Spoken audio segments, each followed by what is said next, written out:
France అబ్బాయి యానాం అమ్మాయి ఒక్కటయ్యారు. యానాంలో హిందూ సంప్రదాయం ప్రకారం ఘనంగా పెళ్లి చేసుకున్నారు. యానాం పైడికొండల వారి వీధికి చెందిన మల్లిపూడి వెంకటేశ్వరరావు, అనంతలక్ష్మి దంపతులు ఫ్రాన్స్లో స్థిరపడ్డారు. వారి కూతురు అనిత అనూష ఫ్రాన్స్లో డేటా ఇంజనీర్గా పనిచేస్తున్నారు.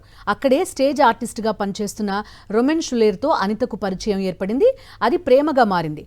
షులేర్కి తెలుగు, హిందూ సంప్రదాయం నచ్చడంతో ఇక్కడి పద్ధతులతో పెళ్లి జరిపించారు. ఈ వివాహానికి ఫ్రాన్స్ నుంచి 45 మంది వరుడు కుటుంబ సభ్యులు, బంధువులు యానాం వచ్చారు.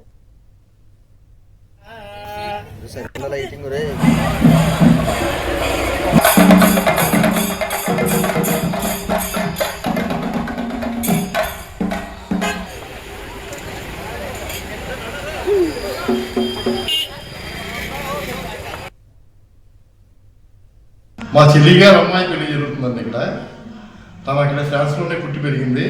మా చెల్లిగారు మా బావగారు సొంత ఊరు మాత్రం యానం. లాస్ట్ ఇయర్ ఒక ఎంగేజ్మెంట్ జరిగిందండి ఇక్కడ వాళ్ళది.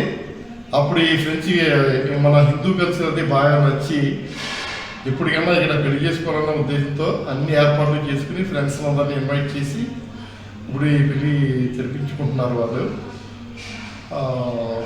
ఫ్రాన్స్ నుంచి నేరుగా 40 మంది ఫ్రెంచ్ నేషనల్స్ ఇక్కడికి వచ్చారండి. నేను సంగీతం జరిగింది, చాలా బాగా అందరూ ఎంజాయ్ చేశారు, డ్యాన్స్ చేశారు చాలా 4 గంటల వరకు రాత్రి.